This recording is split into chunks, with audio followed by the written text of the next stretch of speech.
Do you know who's the great power that emerged from a drop of Shiva's sweat? Have you ever heard the story of the village goddess who actually fought a battle with Lord Parameshwara himself? Why do people place eyes on the back of the idol, looking through a mirror instead of directly, unable to withstand the fierce form of the goddess? Why did a man's head shatter into 1,000 pieces for revealing a secret that happened after the Jathara immersion? Just hearing the name of the Venkatagiri Poleramma Jatara, devotees automatically fold their hands in reverence. But behind this Jathara, which has a history of more than 100 years, there are many secrets hidden that we couldn't even imagine in our dreams. Let us find out in this video what those spine-chilling truths are.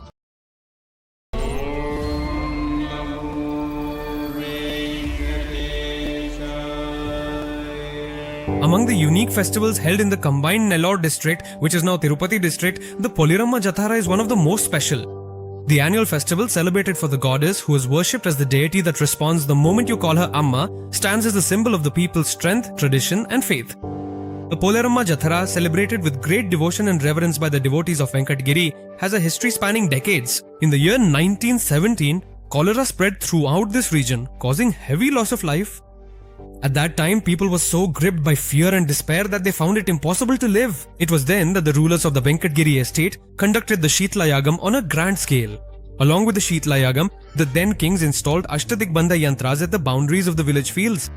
After the Yagam, they vowed to organize a festival for Poleramma Ammavaru every year. Once the Yagam was completed, the Shitala stones used in the ritual were installed at the borders of the village fields. Even today, it is said that the Ashila, which receives daily worship in the town, is one of those Shitla stones that were installed back then. From that time onwards, people believe that the absence of cholera in the surrounding areas is due to the grace of Poleramma. Since then, it has become a tradition to organize the Poleramma Jatara every year under the patronage of the Venkatagiri royal family. Now, let us look at the story of how Poleramma descended onto the earth. Once upon a time, Lord Parameshwara, along with Nandishwara, completed a pilgrimage on earth and was returning to Kailasa. At that time, it was summer and the sun's rays were scorching intensely. Due to that heat, a white drop formed on Shiva's body.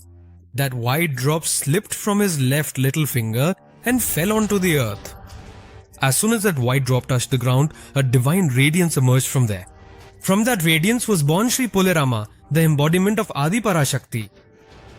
At that time, as she was in her childhood form, Parameshwara looked at her and asked, "Who are you, little girl?"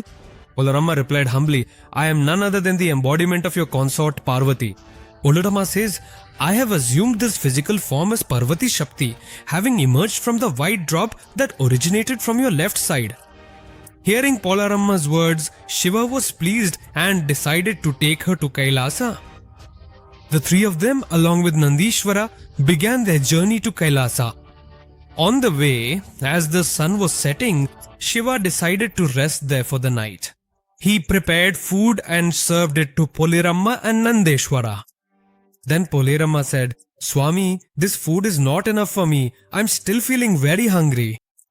Shiva gave her some more food. Even then, Poleramma's hunger was not satisfied. She said, "I'm still very hungry," and was moved to tears.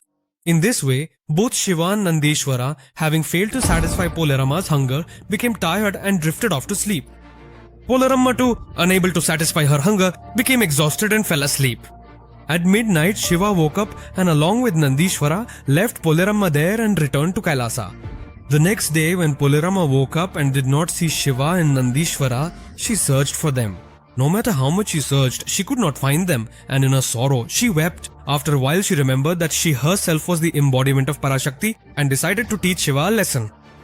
She brought all the Basavannas, bulls on earth, under her control. As the Basavannas stopped working, people began to face many difficulties. Crops did not grow and life came to a standstill. People began worshipping Poleramma, asking her to remove their troubles. In this way, they started worshipping her as the village goddess and built temples for her. Meanwhile, in Kailasa, Lord Shiva observed all these happenings through his divine vision and wished to regain his authority. At midnight, Shiva descended to earth and moved forward to destroy the temples of Poleramma. But Poleramma assumed a fierce form. That night, the entire earth trembled.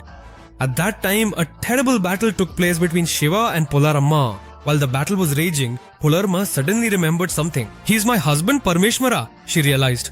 Then her anger melted away and with love, she lifted Shiva onto her shoulders. At that moment, Vishnu, Brahma, Indra and other gods also arrived there and praised Poleramma as the Adi Parashakti, the fierce form, the village goddess and as an incarnation of Gauri. After Vinayaka Chavithi, the goddess's festival is celebrated on the third Wednesday and Thursday. On the first Wednesday night after Vinayaka Chavithi, the first Chatimpu announcement is made. On the second Wednesday, the Chatimpu is made a thing. People believe that those who hear this announcement or those who sleep in the village that night must definitely take part in the festival. After the second announcement, the main Ghatotsavam of the festival takes place on the following Sunday. On the occasion of this Ghatotsavam, fresh clay pots are made and placed in the Kampalas at Venkatagiri. After that, these pots are taken to the Chakali Mandapam, the house of the goddess's mother-in-law, located in the Jiniga streets. There, after performing pujas, they are first shifted to the house of the Venkatagiri royal family. The members of the royal family, along with the household, offer prayers to the pots. After that, these pots are taken to every house in the village. The people worship them with great devotion. Every year, it is a tradition for the Venkatagiri Samsthanam to offer cash to the goddess. After the immersion of the goddess, it is the responsibility of the Chakali community to return all those ornaments to the Raja. During one festival, after the immersion of the goddess, a member of the Chakali community forgot an ornament. He felt that his responsibility would not be fulfilled unless he handed over that ornament to the Raja, so he went back. However, there is a tradition that one should not go back after the immersion is completed. It is believed that during that time, the goddess along with her sisters partakes of the offerings and fruits given by the devotees. Similarly, it is said that she keeps her younger brother Potu Raju outside as a guard. When the washerman came back for the ornament, Potu Raju recognized him and went to his elder sister, saying, "Sister, I'm getting a human smile here." Then the goddess recognized the washerman, hid the ornament in her sari pallu and said, "After all, I too have come from the world of humans.